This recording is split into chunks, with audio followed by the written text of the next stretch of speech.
Most of us love stories. You know, it's a way for us to connect, whether it's through parables or through wonderful stories that were taught as children, but it just makes it easier to learn or to experience what the mission is or what that particular point is. Even when you go to church, oftentimes the pastor will start with a story that we can all connect with that helps to further illustrate a particular point. So storytelling is so important, and it's actually one of the reasons that we actually went into the honey business, because it's a profession that's passed on, in fact, through storytelling. Storytelling in the nonprofit world is basically how you raise money. The ability to be able to talk with friends and family and potential donors about the work that you do is how you make an impact and how you actually can share the story of why the mission of your organization is important. So storytelling is not only fun from a professional perspective, but it's always fun to hear what everyone has to say and to be able to really understand why someone would want to get involved in your work or get to know you as a friend personally. Storytelling is the most effective way to humanize and talk about an issue. We can always put together a PowerPoint presentation and a bunch of bullet points, and I think that your audience gets it. But when you can, reduce it down to a human level and an emotional level, I think it touches, your audience in a different way. And it makes them ask the questions, what if I was in this situation? What would I do? What would, how can I help? And it kind of creates a different level of attachment to a cause or an issue and wanting to help resolve it rather than, necessarily just going through the motions. So I think storytelling is by far the most effective way to capture an audience, create productive discussion, talk about solutions, and then come up with a plan to, solve, resolve, support some of the things that you want to do.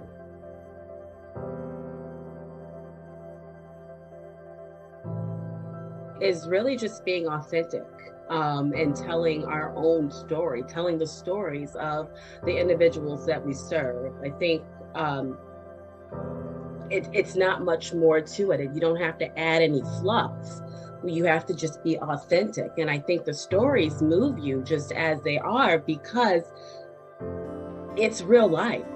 And the work that we're doing at NLEN and the individuals that we serve, their stories are real. This is real life, and the transformation that happens once they get introduced to our programs and go meet our coaches is life-changing. And so I don't think there's important elements. It's just being authentic, being genuine, showing empathy.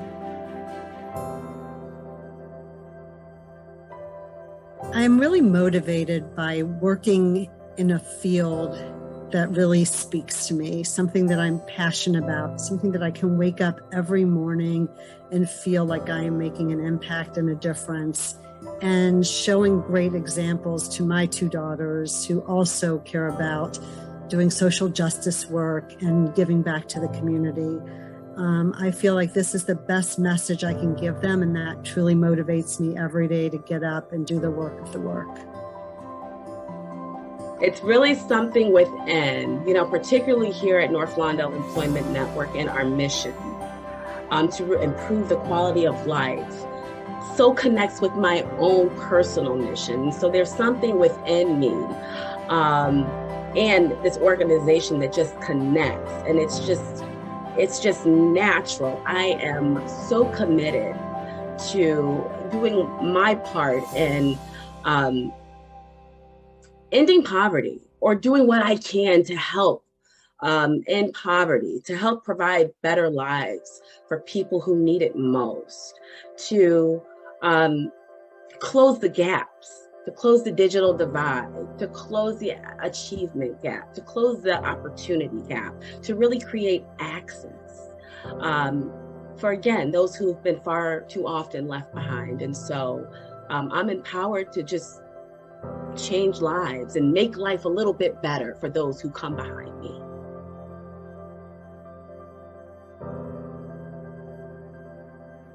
what empowers me to get up every morning and do what we do is actually seeing the results and the multiplication and amplification of what we do. So, we've had so many people come up to us and say, hey, your, training or your program or this piece that y'all wrote, has made a major difference in our life. And in fact, one person once told me that, just opening up the topic in a way that eradicated shame and stigma brought her and her family closer together, because it was always the elephant in the room and no one ever wanted to talk about it. And, by giving tools to help people talk about it in a safe and supportive way, it helped her family, get closer and also deal with, some of the issues that have grown and mounted over time. So, we hear so many stories like this, and it just, it fills our heart with hope and makes us feel good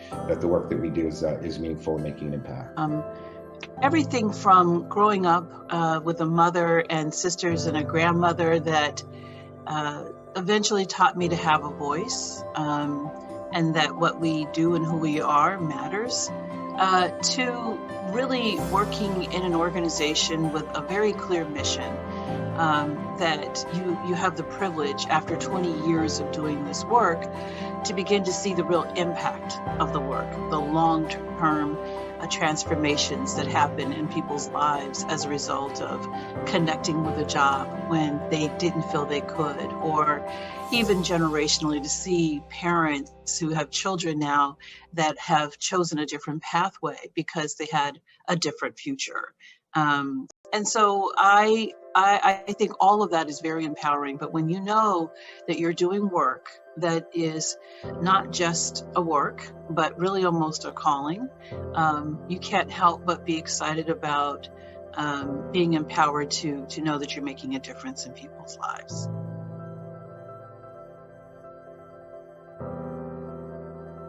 The physical disconnect, and Leanne was able to engage with our donors and our funders and our constituents by, I think, storytelling. Storytelling was one way. We've had a lot going on in this last year, so there was a lot of good news to share. We were in the middle of a capital campaign. So, exceeding our $10.5 million capital campaign to get it a new building, a 20,000 square foot building, bringing all 4 of our locations into one, to be able to double our impact and serve our community in a way that we have not before. I mean, we had a lot of great things going on. So really sharing that information with the media, with the community, with our aldermen, was super important for us. And just, so keeping our constituents up to date through e-blast, through video content, and our social media was a way that we continued to connect with our folks, even throughout the pandemic. My advice is a fewfold on what I would say to someone younger than me and or to my daughters who are going to sooner than later be in the workforce, is that women always have to work a little bit harder and they have to be a little bit tougher. And I think that I always had a tough side to me when I was younger, but I didn't take as much advice from mentors and others that I probably should have, could have. So in hindsight, in retrospect, I would say, listen to what people have to say to you.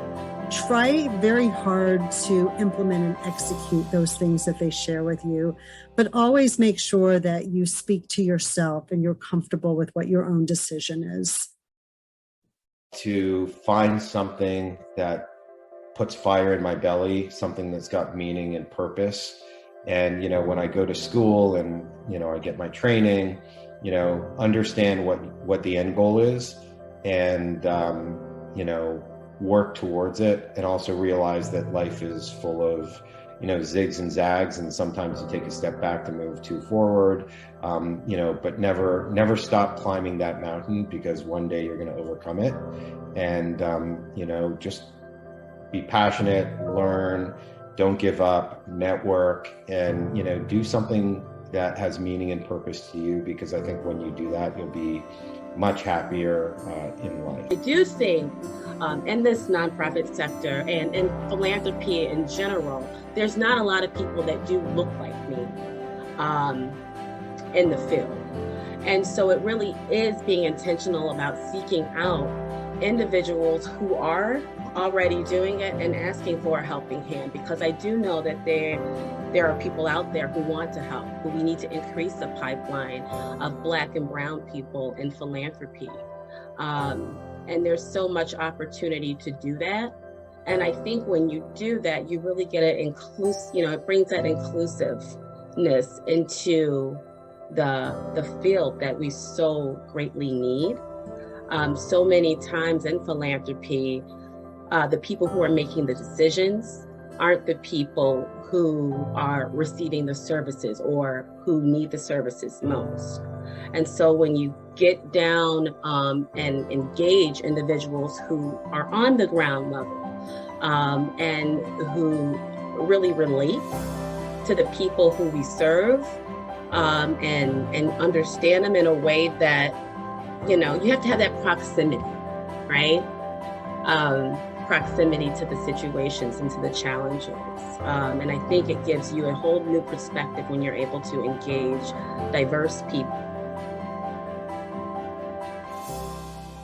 Community decided that they wanted to make employment a number one focus that had to be addressed. And so before we could even address it, we needed to find out why the unemployment rate in North Lawndale was so high. And we learned through a series of conversations and actually a formal and then commissioned a study that we are a community that has been deeply impacted by mass incarceration.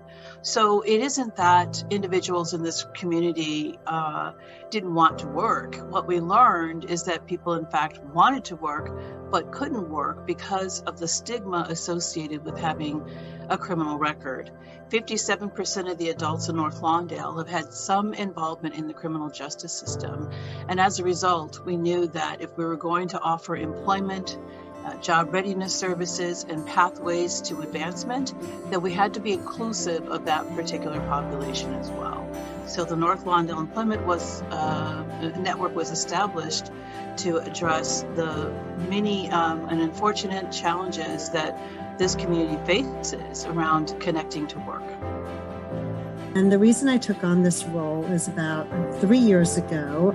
I was confronted by some friends of mine at Empowered Nonprofits, then Giving Tree, who thought this job opportunity might speak to me. I am a cancer survivor. I just celebrated my almost 12th year being cancer-free from breast cancer. And my friends there knew that this had taken place. And when they approached me, I was really not looking for another opportunity, but I was kind of curious and interested. So I listened to what they had to say. And after a few rounds of conversations and talks and then the interview, it became very personal and apparent to me that this was definitely a place where I should work. And now I've been here almost 3 years and could not be happier to be giving back to the cancer world and finding cures. So my children and their children and others will never have to hear those 3 words, "You have cancer."